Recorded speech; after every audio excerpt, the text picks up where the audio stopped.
Okay, now we're back to the sensory ascending pathway pathologies. In the other study video that I just created, I went over the actual pathways of DCML and anterolateral, mainly spinal thalamic, but we also went over spinal reticular, spinal mesencephalic, along with the pain pathways and a little bit of the diencephalon. I am filming this a day later, so my quiz was today, but got 5 out of 5 on it, so pretty good for just review because I should already be knowing this. But this is just going to be a little bit more recall before I go to sleep. Currently almost midnight, but I will be going over the ascending pathologies of this. So I'm on my good notes link or my notes on the side. And this is the lecture slides I'm working off with. Like I said, this is from Dr. Kristen DeMars from Cal State Long Beach's Doctor of Physical Therapy program, Physical Therapy department. So all the credit goes to her slides since my notes are based on her lectures. So just to start off, I will be going from both this and that. We're going to do the clinical case 1, which is just paresthesias. So basically, they're just sensory changes, but you have your positive and your negative signs. So if you have a positive sign for paresthesias, then it'll just be exaggerated symptoms. So you'll basically have positive symptoms, but they will be exaggerated. Whereas if you have negative symptoms, it's just resulting in sensory loss as a whole.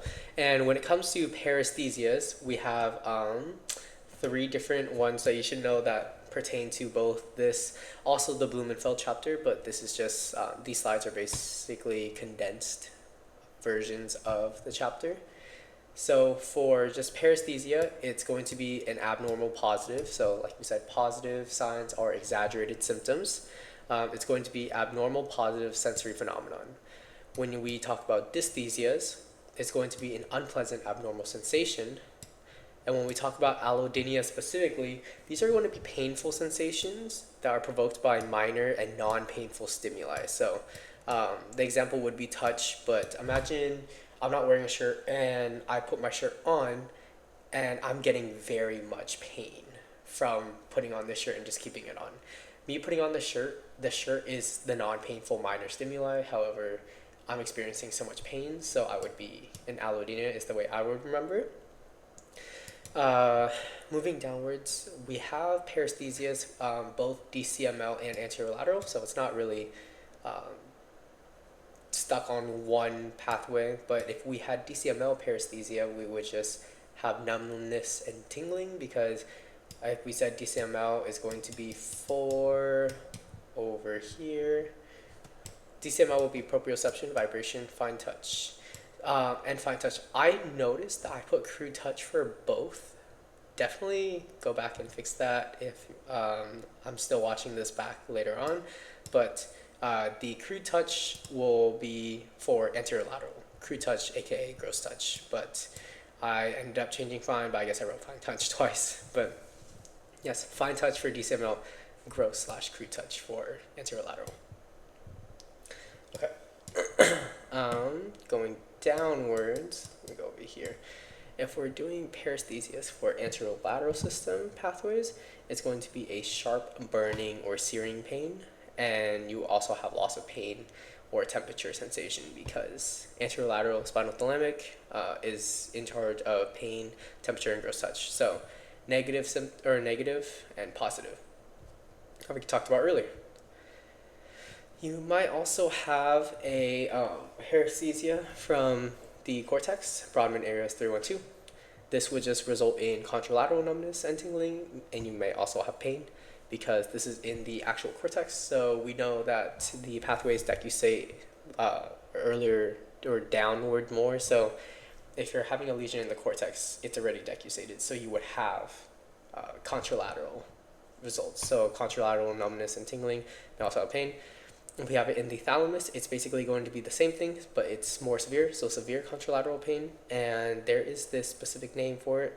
We didn't really talk about it, but it is in red, and a lot of things that are in red are things that we have to know, so I would definitely recommend learning this. I just have it in my head, but I don't really say it because I'm gonna butcher it again. But we also have paresthesias for cervical spine. So cervical spine, since it's lower down, it hasn't decussated yet, so you'll have your ipsilateral electric-like sensations and tingling. This is what we call Lermit's sign, which is basically multiple sclerosis.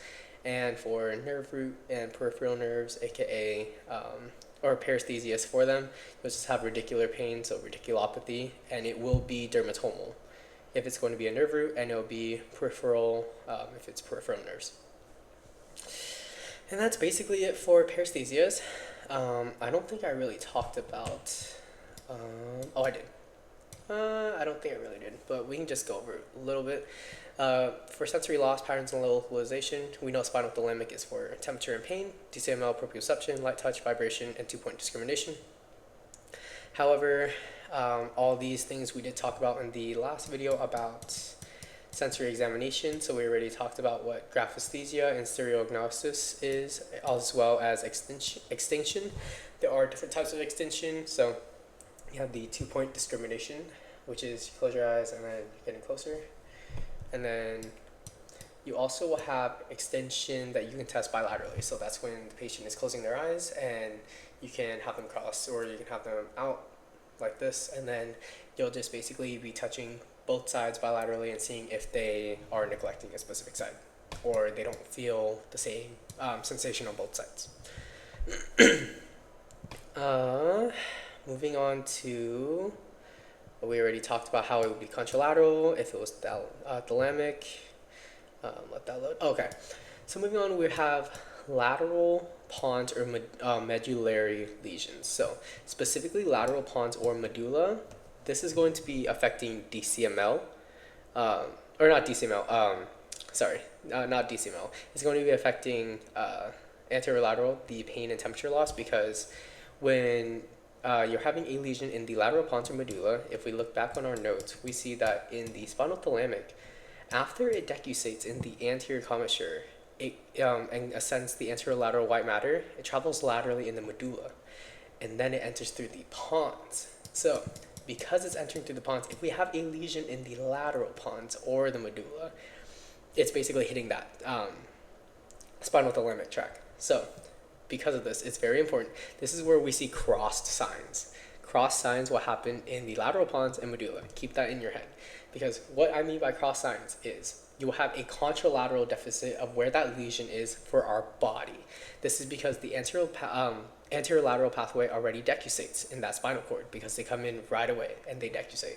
However, in the ipsilateral deficit, or in the ipsilateral side, it will be your face, because what we haven't gone over yet is we have spinal trigeminal pathways, and spinal trigeminal pathways are not decussating yet in these lateral pons or medulla, because they decussate more in the upper pons.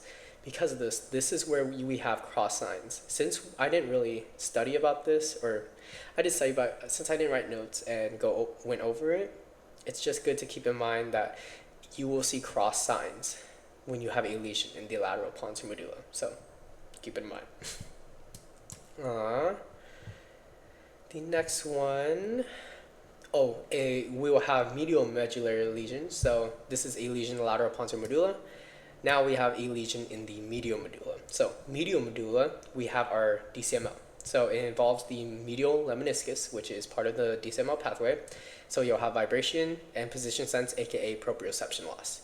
This will lead to a contralateral deficit in our body, because after we see from the pathway here that for DCML, they decussate in the medulla and proceed as internal arcuate fibers. So because of that, the lesion would be right after the medullary decussation. This is where we would have contralateral deficits in the body. It could be the lesion right before, but that'd be a unicorn, and we're not really looking for unicorns, which basically just means we're looking for what the typical would be, aka contralateral deficit of the body. Also have it on my notes here. Maybe it'd be easier if I scroll down here. Oh, the next one we have will be distal symmetrical polyneuropathy. So where did I actually write that? I don't think I actually did write that down. Oh, I did right here. So, it would be part of nerve root or peripheral nerve lesions, but we went over this a lot for stocking glove sensation, but for distal symmetric polyneuropathy, this is very common in diabetic individuals. If you've ever worked anywhere or went to a hospital, you know that a lot of diabetic patients can't really feel their toes. So they have this thing called stocking glove sensation, and they have a sensory loss of all, or they have a loss of all their sensory modalities. So stocking glove, think of your hand and your gloves, or I mean your hand and your toes, because stocking and glove, that basically represents where you're getting the sensory loss, which is around here, these shaded regions, and because of that, this is where you're going to be not feeling any sensation. So very common in diabetic individuals. Also to know isolated nerve lesions, not really much to say about this, but if you have an isolated nerve region or lesion, then it will affect the nerve root or peripheral nerve. Okay, moving on to spinal cord lesions, we have spinal shock. So spinal shock, if there's a actual lesion in the spinal cord, you'll have initial lower motor neuron signs below the lesion of where it is. So you have a T10, initial lower motor neuron signs below T10, and then followed by upper motor neuron signs later on. And then just to note that edema can be a secondary cause for spinal shock. And we also have myelitis, which is just infection and inflammation. So these are just the two things for spinal cord lesions, but where it gets really interesting are the spinal cord syndromes. So spinal cord syndromes, these could be partial or complete lesions that affect all sensory and motor pathways. So definitely remember these 5 because there are differences that we need to note, and it was also on my quiz today, so glad I really studied them. So we're going to start with our transverse cord lesion. So our transverse cord lesion, like I said, will disrupt, when I say all sensory motor pathways will be partially or completely severed, that is for the transverse cord lesion, not for all of these. Not all pathways are affected for these, just to clear up. But for the transverse cord lesion, it will affect both sensory and motor pathways because it's literally transverse, partial or complete, and it's disrupted at the level of the lesion and below. That's basically all we need to know. So just remember both motor and sensory pathways are affected in this, both partially or completely severed. Next one we have is hemicord lesion, or what they call Brown-Séquard syndrome. So for hemicord, we will have this is where the ipsilateral and contralateral come in again. So for motor, we'll have ipsilateral strength loss and upper motor neuron signs because of the LCST tract. But for sensory, both DCML and spinal thalamic are affected. So for DCML, we're having ipsilateral loss of vibration, joint position, and sense because they haven't really decussated yet. They decussate, remember, in the medulla. Perfect. So medulla as the interarcuate fibers. But for spinal thalamic, we will have contralateral loss of pain and temperature because remember those, when they start off ascending, they immediately decussated in the spinal cord. So we're already having contralateral loss of pain and temperature. Here is a visual representation of what is being affected for each one. Definitely worth studying this graph along with all the other ones if you have time. But I'm just going to move on because I'm really tired and it's almost 12. But the next one is going to be central cord syndrome. So central cord syndrome, you can either have a small lesion or a large lesion. If it was a small lesion, then they're affecting the spinal thalamic fibers. So spinal thalamic is part of anterolateral, so part of pain and temperature. If we have a small lesion and it's on C5 specifically, so C5, remember C5 dermatomes, C5 sensory point, if the lesion is small and it happens at C5, we have this thing called cape distribution. So cape, think of like Superman wearing a cape. The distribution goes down starting from my upper arm and will start to flow down. This is where the distribution happens, and this is where I will be affected because C5 does go all the way down, or go down. So that'd be the cape distribution. That's what the small lesion is about.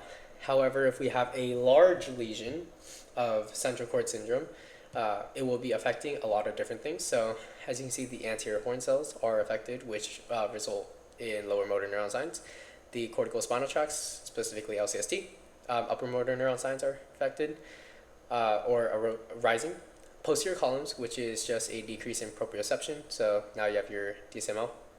And then the spinal thalamic compression from medial lesion as well. So if you can see here, it's literally affecting everything.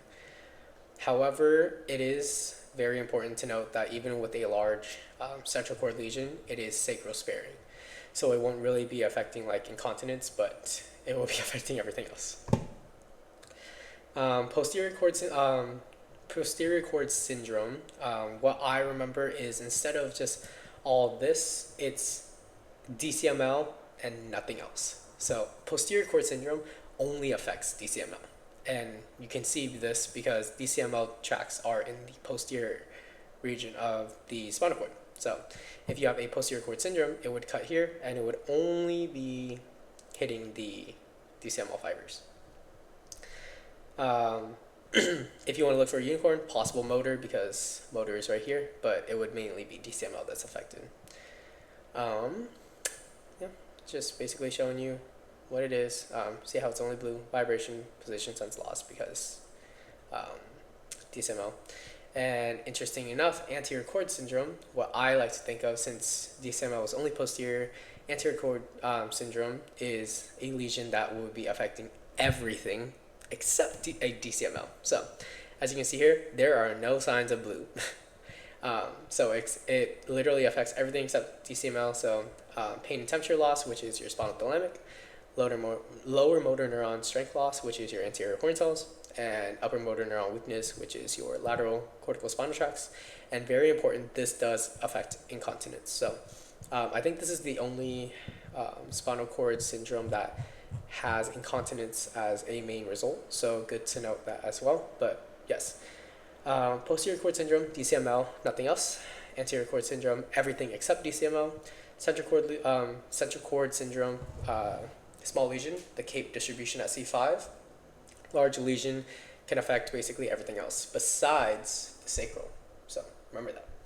Heavy cord lesion, aka Brown-Séquard syndrome, that one's going to be a lot of the ipsilateral contralateral stuff. So the motor, the ipsilateral strength loss, and upper motor neuron signs, because they decusate at the medulla. I'm forgetting the name, but they'll decusate later on. For sensory, ipsilateral DCML, because they also decusate later on in the medulla as internal arcuate fibers. But the spinal thalamic will be contralateral because it already decussated right when it came in. Transverse cord lesion, both sensory and both sensory and motor pathways are affected partially or completely because